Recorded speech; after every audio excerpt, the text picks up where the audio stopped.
Can you make tiramisu without mascarpone? Should we make sponge fingers at home? Let's find out.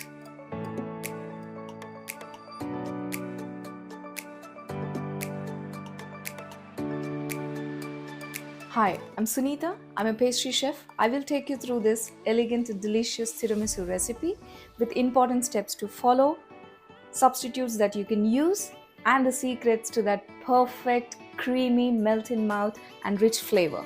Tiramisu is delicious. It is in fact very easy to put together. It has only 3 components: sponge fingers, coffee syrup, and the cream filling. Let's get to it. First things first, we are ditching the store-bought sponge fingers. We are making our own for that extra fluffy and flavorful base. As with any of your baking, first thing that you should be doing is preheating your oven. This is very important. Okay, so let's do the preheating of the oven. After the oven, let us prepare a tray with grease-proof paper. It's amazing how you can turn pantry staples into something amazing. For this recipe, all you need is some eggs separated, caster sugar, flour, and corn flour. Let's prepare our dry ingredients first. So into our plain flour, add the corn flour, a pinch of salt, give it a quick whisk, and set this aside. Let's start with our egg yolks.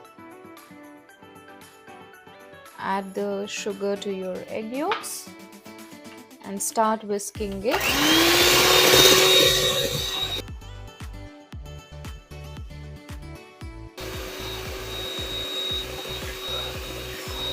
Whip your egg yolk until you reach this ribbon consistency where you're able to make a 8 out of the batter.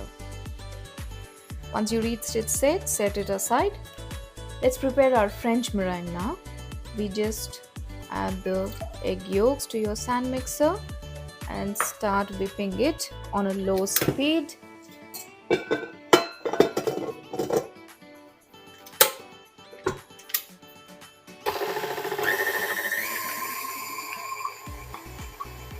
Once the eggs have whipped up to a soft peak, start adding your sugar little by little and keep whipping until you reach stiff peaks.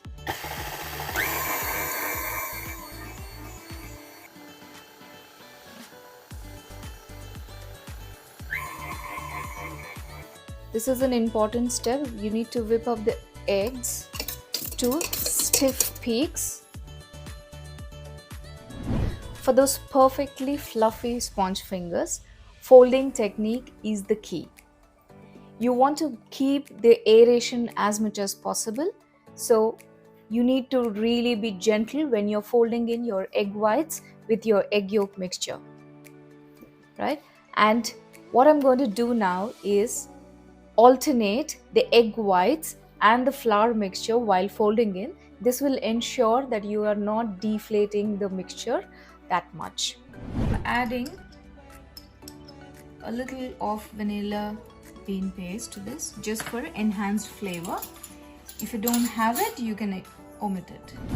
So mix in your 1/3 of your egg white into this and then do a 8 motion into your mixing.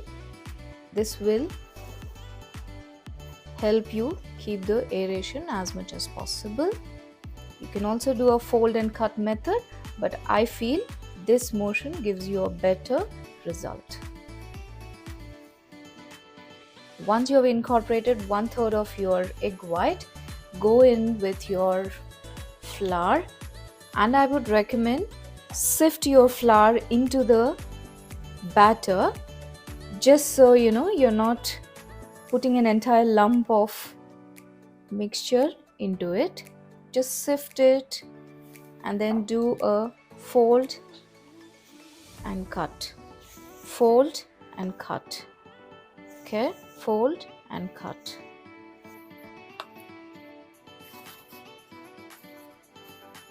don't worry about incorporating the entire flour right now. Once you add in your rest of the egg mixture, you will be able to incorporate all of it nice and smooth.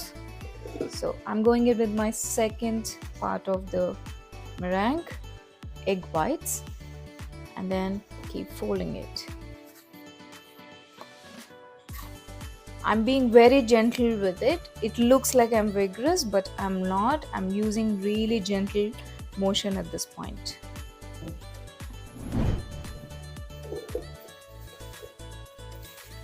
This is my final installment of the egg whites. Always try to finish with your egg whites into it. Just ensures that there is a lot of aeration in your final mix.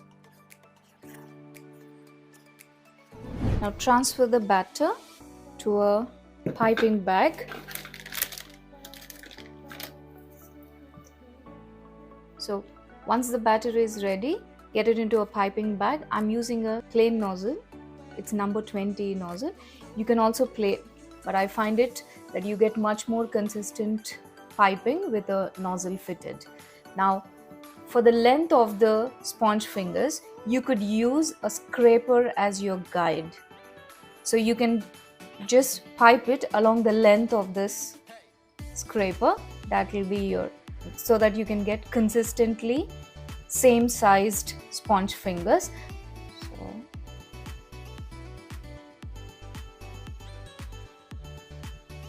I'm going to pipe them slightly longer today because my tray is slightly bigger than that and I don't want to use multiple sized ones.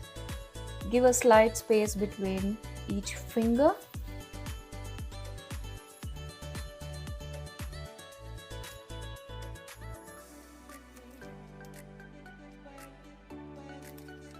Dust them with some icing sugar.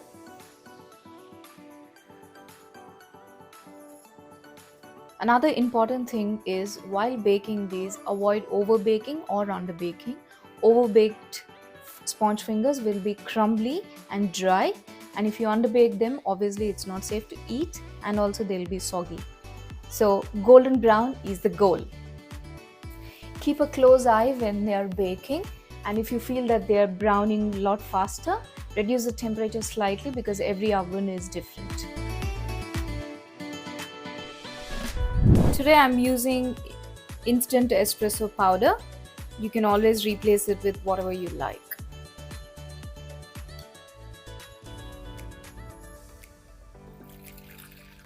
I wish you could smell this. It's amazing. I love an espresso shot. So here's a little secret. For that extra boost of flavor, I'm adding a touch of coffee extract. If you have it, you can add. Traditionally, Marsala wine is added to the coffee syrup. It just enhances the entire flavor profile and gives a complex, rich flavor to the entire dish. But if you don't have it, you can always use dark rum or cognac, or you can go completely alcohol free as I'm doing it today. So today our coffee syrup is made with instant espresso powder and I've added a touch of coffee extract to it. Now we need to let it completely cool down for the next process, that is dipping of the sponge fingers. Let's move on to our dreamy cream filling. The start of the show, mascarpone cheese actually creates that luxurious texture that we all love about tiramisu. But if you don't want to use it or don't have access to it, you can always substitute it with some cream cheese. I'll put the ratios down in the description box. Get some water ready for your double boiling and we start preparing the mixture. Add your egg yolk, sugar, and give it a whisk until the sugar is incorporated.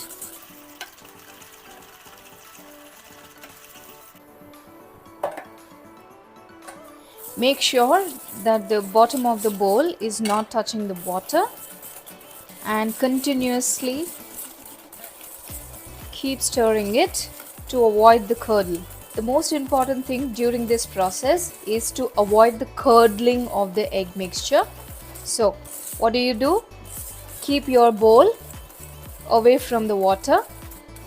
2 is continuously keep stirring it, and it should be a slow simmer.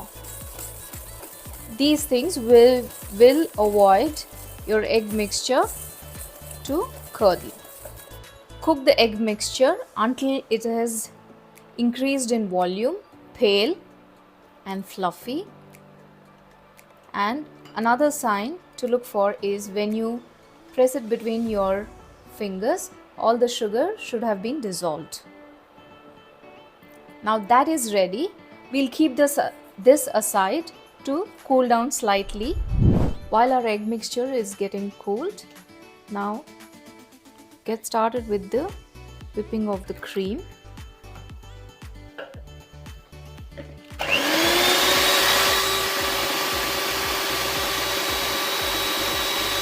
Add the softened mascarpone cream, or if you're replacing it with cream cheese, use it now.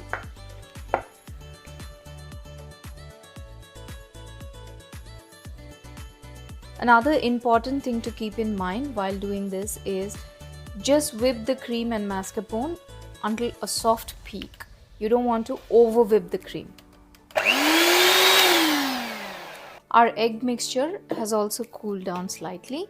Now we need to combine the egg mixture and the whipped cream now. So what I'm going to do is add a bit of the whipped cream into this and give it a fold.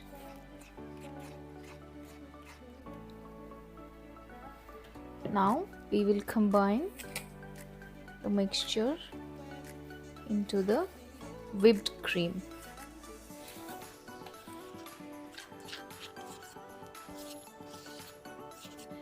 Be careful not to be heavy-handed with this. You might deflate it. You want a nice and light creamy texture, so be very gentle when you are doing this.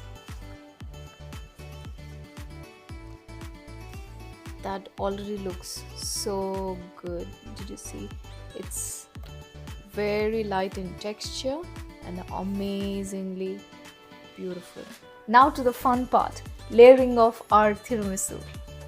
So I've got here, before we start assembly, I've got a square dish for building our tiramisu.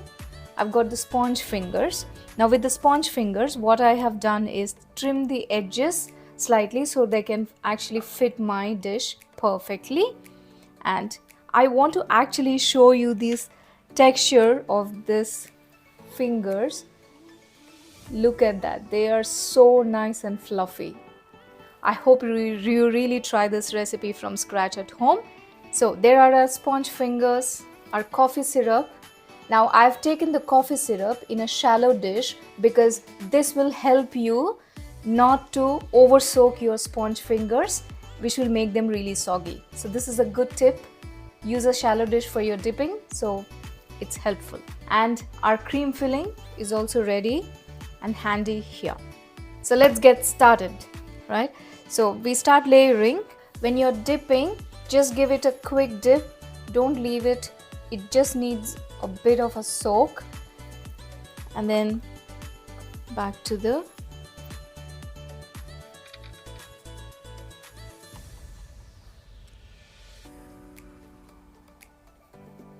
now layer your cream.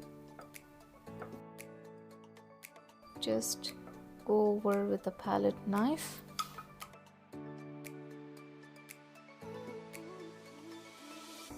Now layer second row of your sponge fingers.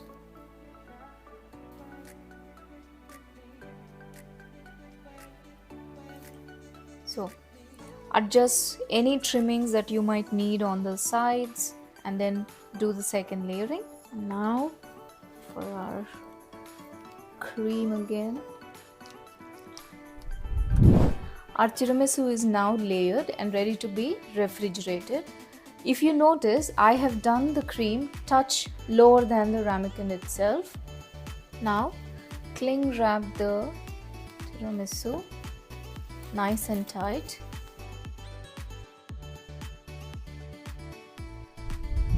This needs to be refrigerated for at least 4 hours. It helps the process of developing that flavor and also set the cream that we have put. Alright, so let's come back to it later. Let's finish our tiramisu now. I'm going to finish the tiramisu with some piping of the cream just for that extra decorative element.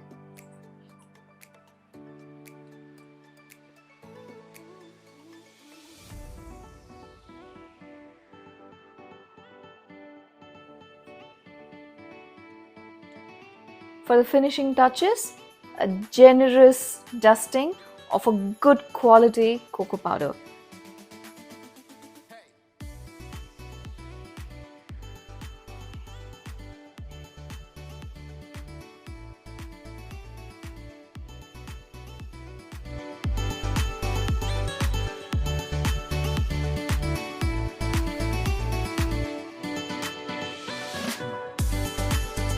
Let me cut into this and show you a slice.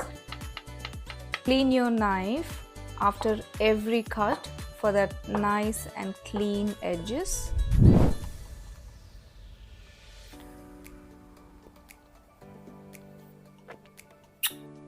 I wish I could really get you to taste this. It's absolutely beautiful. Creamy filling, that coffee flavor from the sponge. Sponge is still nice and fluffy, but it's not soggy.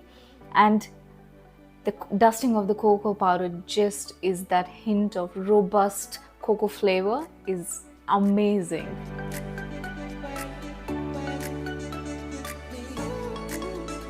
There you have it, your very own tiramisu with homemade sponge fingers.